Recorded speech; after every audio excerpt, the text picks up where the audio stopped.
Hello, it is time to do my February challenge where, I'm participating in these reading challenges and it's February's time.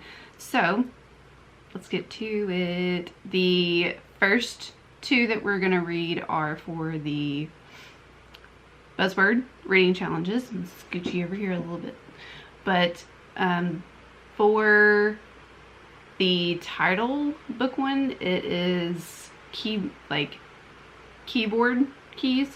So I'm going to read Dead Space. This is a science fiction horror book about these astronauts being stuck in space, and I love me a good spacey horror book. And then for the cover, it's a silhouette, so I am choosing Monsoon Rising. This is the second book in this series. Really excited to continue on with these characters. Loved the first book, and this cover is absolutely freaking gorgeous, okay? And I do have these books. They're just over there and I don't feel like getting them. Then we have the keyword reading challenge, and for February I chose Sea of Ruin. I've had this book on my TBR for years. Crystal from Crystal's Bookish Life raved about it a couple years ago. Put it on my TBR. Then got a little bit busy with reading other things, so I have it on my Kindle, and I also have the audiobook. And then for the Black Author horror reading challenge, February is a graphic novel, and I picked out Devour.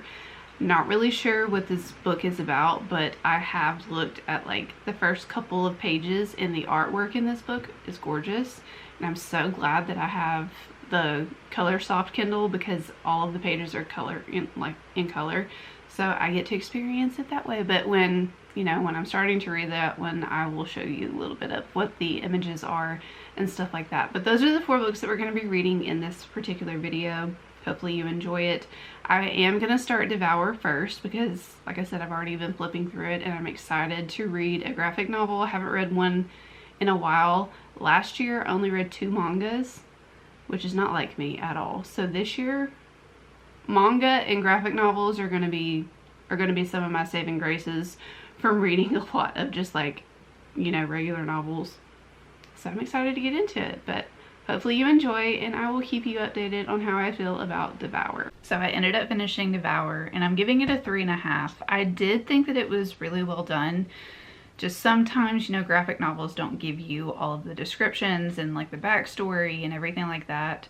I did think that some of the dialogue is okay. I did think that, but the overall story itself is about the Turner family. They moved back to Alabama to this very weird house. Everybody on the street knows this house as like the witchy house, and everyone's scared of this house. Rightfully so, because when you find out what's in the house, you're like, holy shit, what is this? This story is a retelling of the West African legend of Anansi, the spider. And the legend goes that Anansi wants to hear a story, and when he gets your story, he pretty much like eats you from the inside out, like a spider does to its prey. And the imagery in this book was gross, okay? It was really gross. But there was a side plot to this book that I didn't really like all that much. But the overall graphics, the storytelling in this book, I thought was really good. It did end kind of abruptly. I wanted it to be a little bit longer and give us more backstory of the Turner family itself, as well as Anansi, the spider.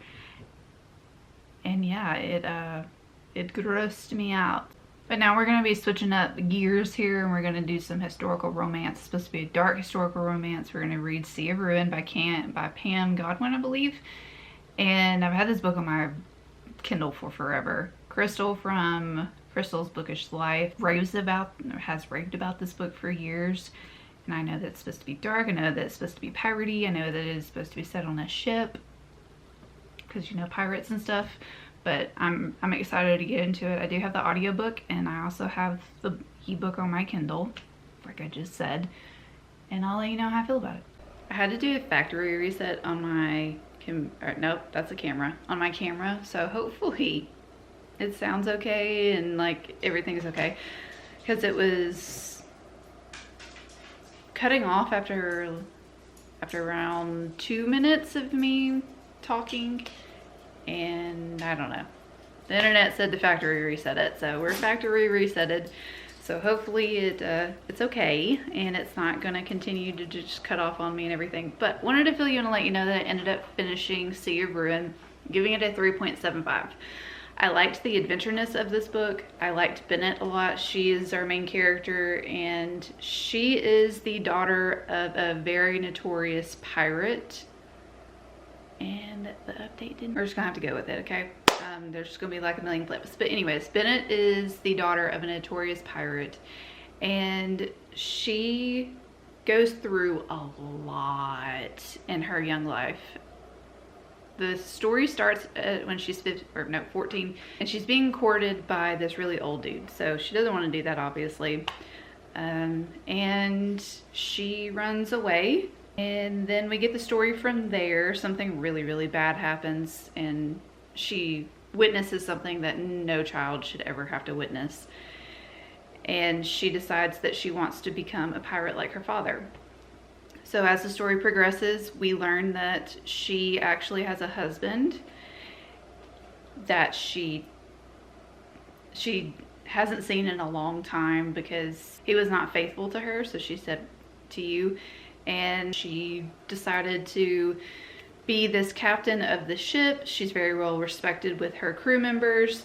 And then she, like, they come back together, and it's very weird. But they come back together one night. She goes on her ship. She gets captured by this dude named Ashley because she's a notorious pirate and he's a pirate hunter. And they have a little like rendezvous, and she realizes that she loves her husband still, and then she also loves Ashley. So there's a lot of stuff going on, and I'm gonna say it's a wide shoes romance. But she, Bennett, she really loves what she does. She is the happiest on the sea.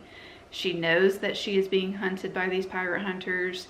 She knows that what she is doing is considered bad, but she is also helping a lot of people too. And I liked that aspect of the story a lot.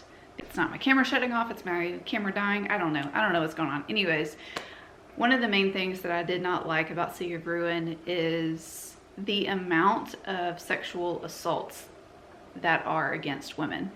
I know this is supposed to be dark, I know it's supposed to be brutal, but I am so tired of reading dark romances that the dark part of the romance is sexual assault against women and men doing the sexual assault against women.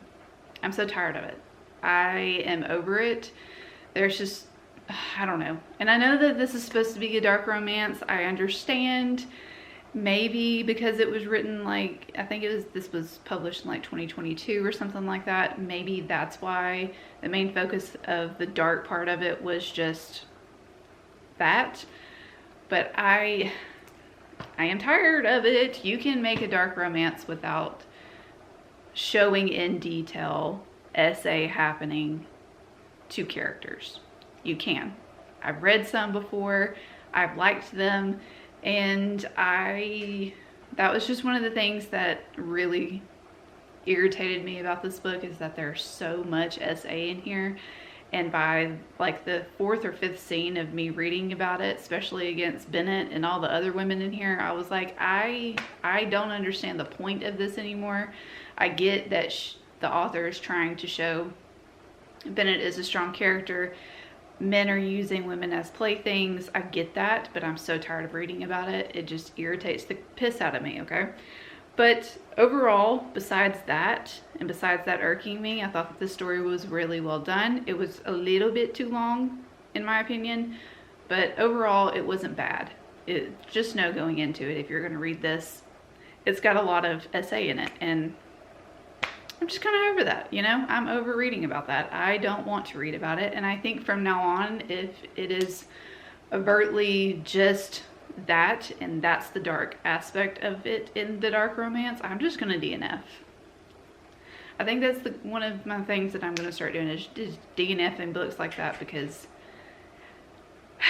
I'm over it, okay? I'm over it. But on a better note, I did start Monsoon Rising, and this starts right after the first book, Hurricane Wars, ends, where Taliesin and Alaric have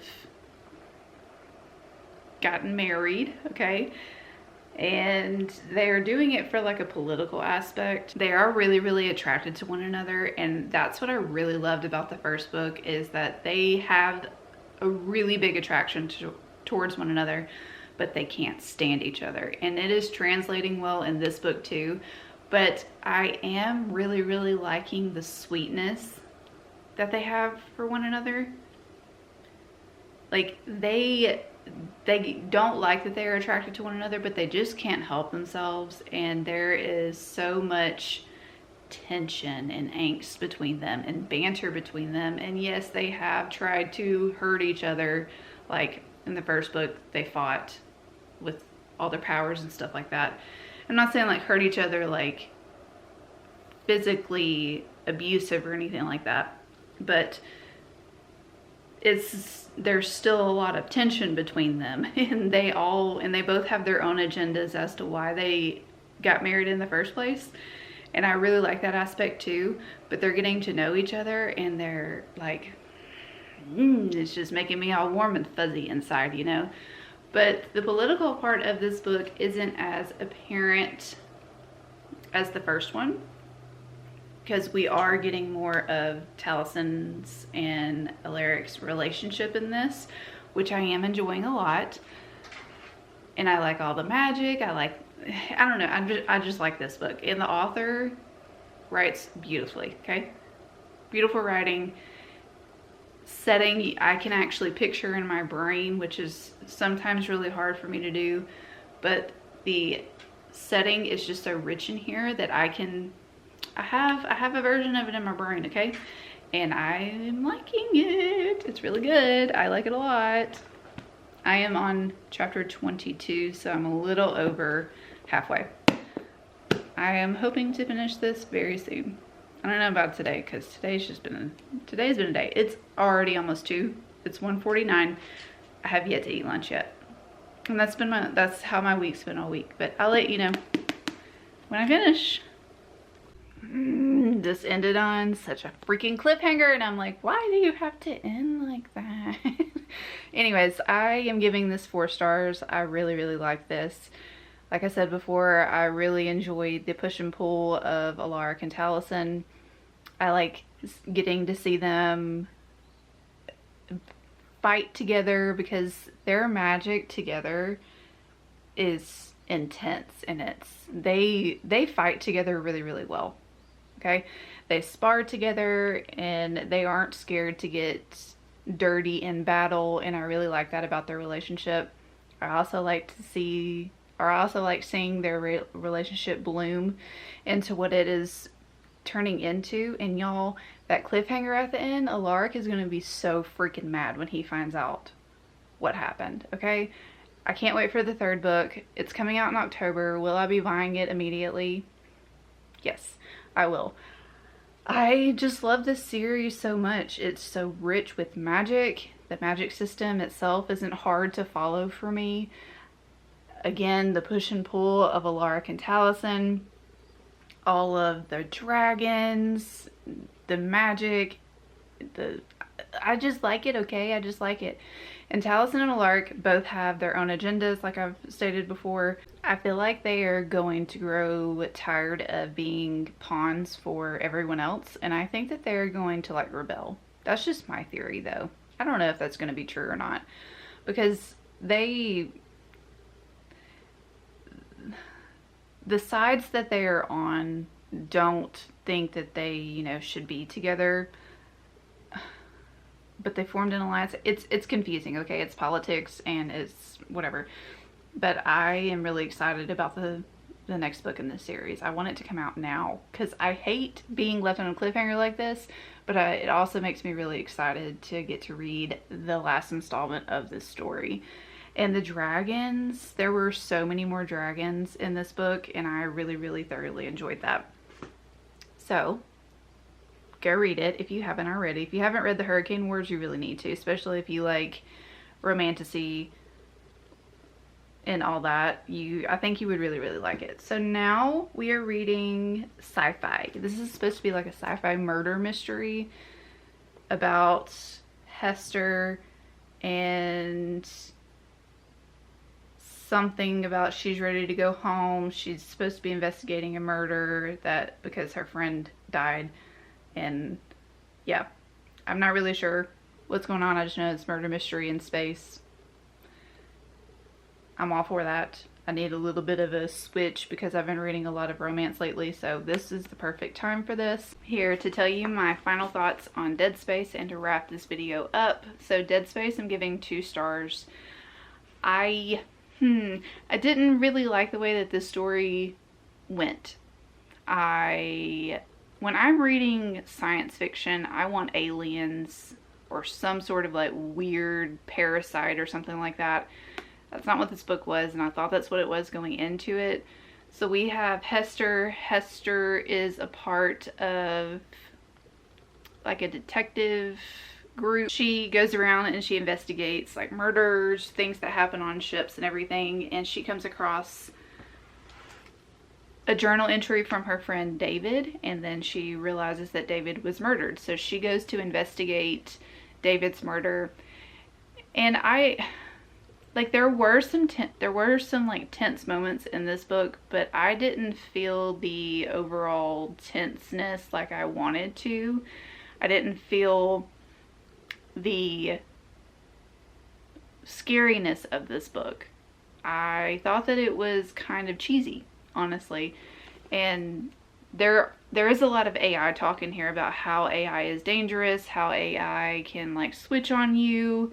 It's not supposed to have emotions, but we've all seen iRobot in all of those movies, and the AI just they turn on people, right?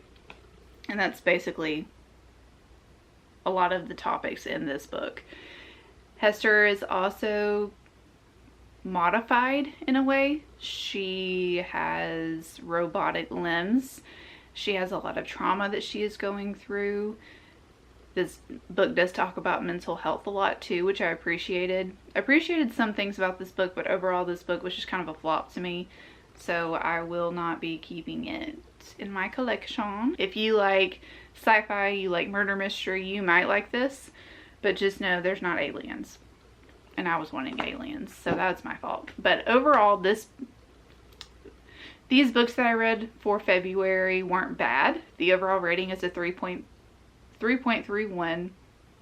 My favorite one was Monsoon Rising in this. I can't wait to continue on with that series.